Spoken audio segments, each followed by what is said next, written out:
J'étais orpheline, mais ayant père et mère. Mon défunt père ne voulait pas d'autres filles. Donc, j'étais une fille de trop. La vraie religion, pure et sans tache, c'est de s'occuper de la veuve et de l'orphelin.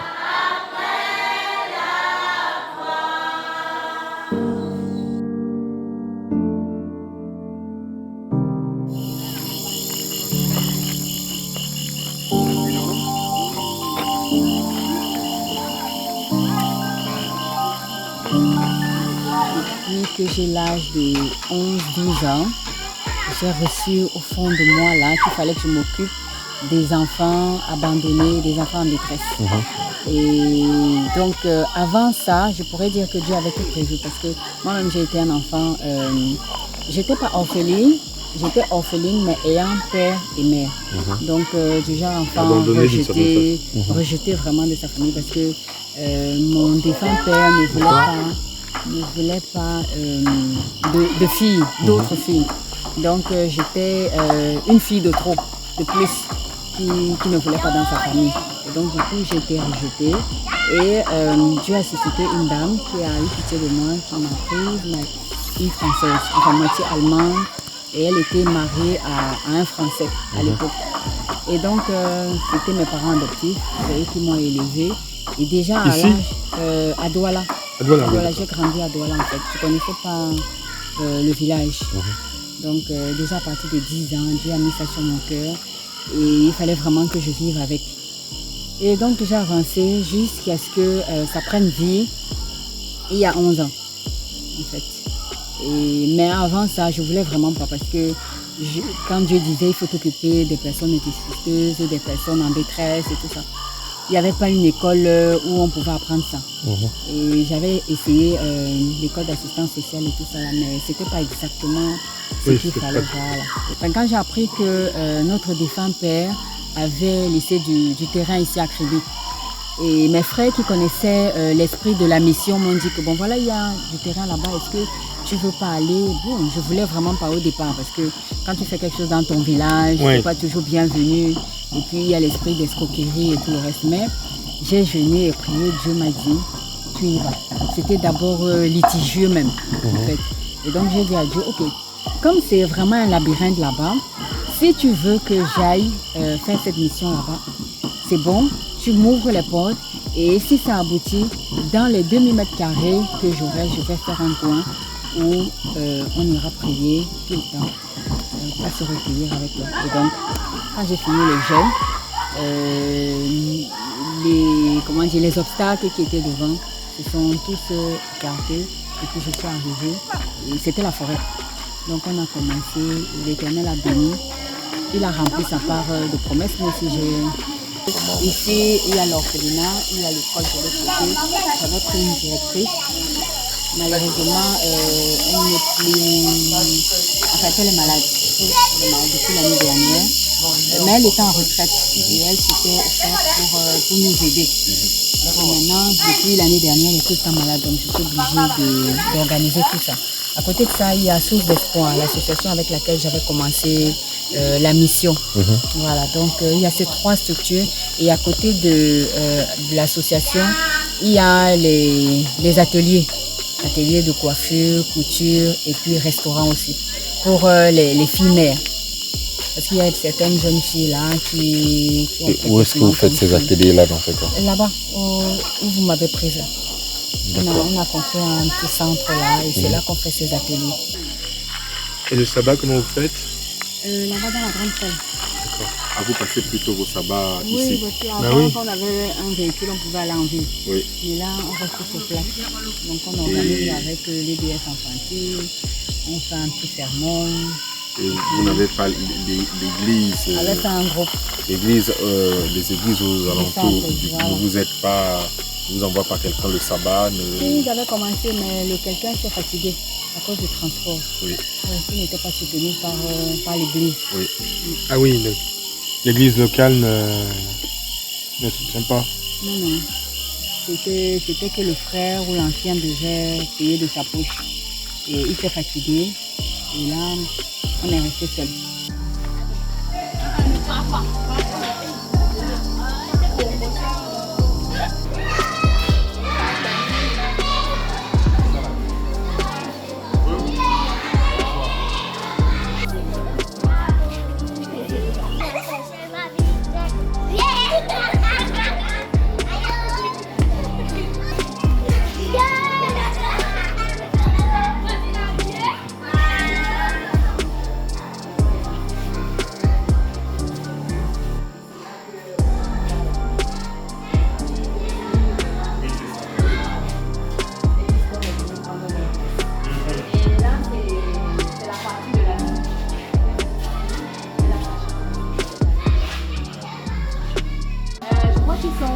Les tout petits, ils doivent être 8 ou 9. Parce que le reste là, ce sont des grands. Et ils dorment avec moi. Quand vous dites avec moi, voilà, à votre maison? Oui, ma maison n'est pas loin d'ici. D'accord.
Oh, pardon.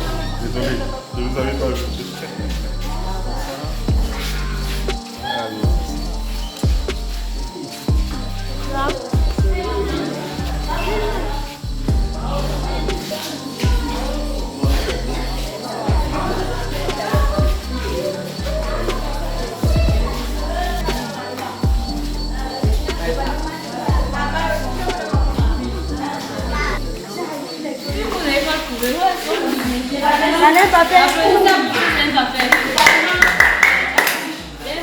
Le temps par excellence pour raconter des histoires.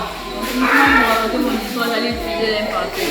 On a les élèves beaucoup moins 1 et beaucoup moins 2. Voilà la rangée des plus moins 2. Oh, pardon. Désolé, je ne vous avais pas vu. Et 2 de plus moins 1. Ici, je joue un peu le rôle de... Je suis déjà représentante, c'est moi qui suis représentante de la santé pour les enfants. Donc quand les enfants sont malades, donc je suis forcément tout ça, c'est moi qui fais. En dehors de ça, je sers aussi de répétitrice aux enfants, surtout pour les classes de CM1, CM2. Donc, voilà mes filles.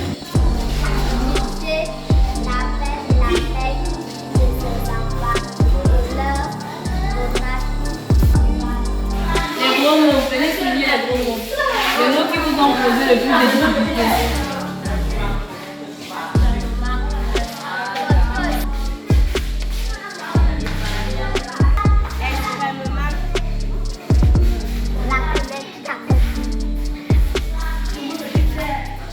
Nous sommes dans un orphelinat, il faut oublier ça. Et on a tendance à recevoir des enfants qu'on n'a pas suivis dès le bas âge. Du coup, parfois, on se retrouve avec des enfants de 13 ans, 14 ans. Et puis, vu que leur éducation n'a pas été à la base suivie au niveau des cours de reproduction, c'est un peu difficile parce qu'il y a certaines qui ne s'assortent pas dans la lecture, d'autres pas dans l'écriture. Donc, c'est un problème qu'on essaye de redresser au fur et à mesure que je leur donne. Donc, ça fait partie de l'une des grandes difficultés. Mon souhait, c'est qu'à la fin d'année, tout puisse avoir leur circuit.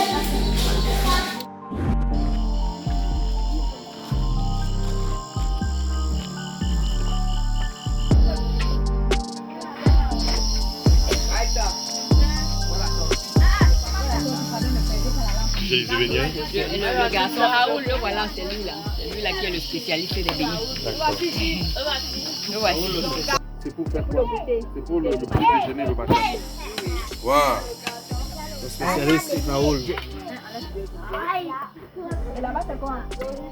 La pâture. La pâture. Ouais. La pâture. Là, c'est quoi? La pâture a fait ça. Le riz sauté. La pâture. Et ça, c'est Mais pour ça ne quand saute ça? pas.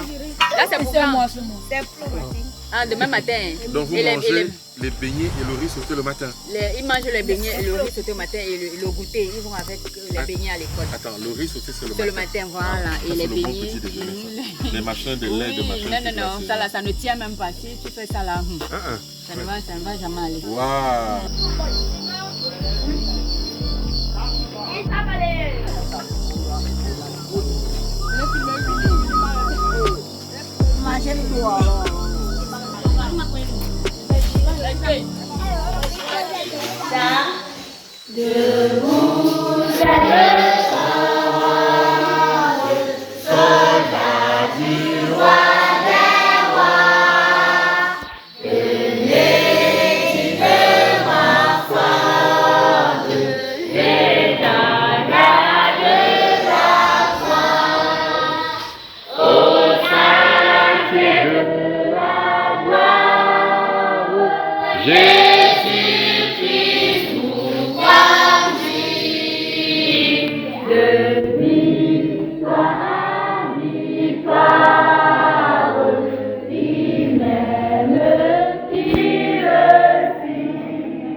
Notre Père qui est dans les cieux, nous voulons te présenter tous ces frères, tous ces enfants. Leur histoire est inscrite dans le sacrifice de Jésus-Christ, dans le sang qu'il a versé sur la croix. Seigneur, je te prie que ton esprit descende sur chacun d'entre eux et qu'ils n'oublient jamais que tu les as aimés dès la fondation du monde. Seigneur, je te les recommande, Père, que tu déposes une intelligence particulière et qu'ils tiennent les flambeaux et les trompettes, qu'ils sonneront la trompette, de telle façon que le grand rassemblement dans l'arche se manifeste au travers de leurs paroles. Seigneur, je te prie de les protéger de tout esprit maléfique. Je te prie de les protéger de l'envoûtement, de la sorcellerie, du talisman. Je te prie de les protéger de l'influence extérieure et de permettre que, comme dans la maison de la veuve de Sarepta, qu'il ne manque pas d'huile, qu'il ne manque pas de farine et que personne ne dorme affamé ici. Pour les dirigeants, Père, ce petit groupe que tu vois, que tu connais, je te prie de les bénir eux aussi, Seigneur, et de leur donner l'intelligence nécessaire pour continuer à te servir, malgré que c'est difficile. Seigneur, je te prie de toucher le maximum de cœurs. Nous t'avons prié dans le nom de Jésus-Christ. Amen. Amen. Infiniment merci d'être venu et vraiment toucher du doigt les réalités de l'orphelinat, des orphelins sur le terrain. Donc à vous tous qui me regardez, je compte sur vos prières premièrement, franchement, parce que c'est pas un numéro facile, mais tous nous savons qu'avec la puissance de Dieu, nous pouvons tenir ferme. Donc je compte sur vos prières et aussi sur votre soutien, c'est-à-dire quel qu'il soit, financier ou même des conseils de temps en temps. Je crois qu'auprès des frères, vous pourrez avoir mon contact et donc m'écrire, m'encourager et puis de temps en temps aussi parler avec les enfants parce qu'on a mis sur pied un système de parrainage. Donc les enfants ont besoin de savoir qu'il y a des gens un peu partout dans le monde qui pensent à eux, qui vraiment les soutiennent et qui les encouragent. Donc merci infiniment. Que Dieu vous bénisse. Très bien, on va transmettre les contacts qui vont être affichés. Donc, vous pouvez contacter l'orphelinat directement ou contacter par l'Alliance éternelle, c'est ce que vous voulez. Et nous avons prévu revenir ici pour réaliser un projet avec eux, sous le contrôle du docteur Nanette. Si Dieu le veut, si les frontières sont ouvertes, d'ici le mois de mai, de juin, ou voire même de juillet, nous serons ici pour réaliser ce projet. Nous sommes arrivés en pleine nuit et nous devons repartir malheureusement. C'est pour ça que vous ne voyez pas la lumière du jour. Nous sommes arrivés en pleine nuit et donc on a quand même pu visiter. Et nous pouvons attester de ce que nous avons vu. Cet orphelinat a besoin d'aide. Et de l'autre côté de ce croix, c'est une sœur de notre église adventiste du 7e jour qui est la promotrice de cet orphelinat. Et c'est pour ça que nous vous présentons ce dossier, ce sujet. Vous pouvez l'appeler directement, vous pouvez écrire à l'orphelinat et participer au projet que nous allons monter pour au moins, si Dieu le veut, faire un réfectoire pour les enfants, leur accorder une campagne sanitaire juste pour l'orphelinat et passer du temps avec eux, préparer pour eux, dormir même avec eux, passer du temps avec eux. Voilà, donc on aura besoin de toutes les technicités dans le domaine médical, dans le domaine du bâtiment, dans le domaine de s'occuper des enfants. Tout ça nous sera nécessaire pour leur accorder. Le moment où nous serons là, un temps où ils se souviendront que Dieu existe et ne les a pas oubliés. Voilà. Je vous dis à très bientôt et nous restons en contact sur ce projet.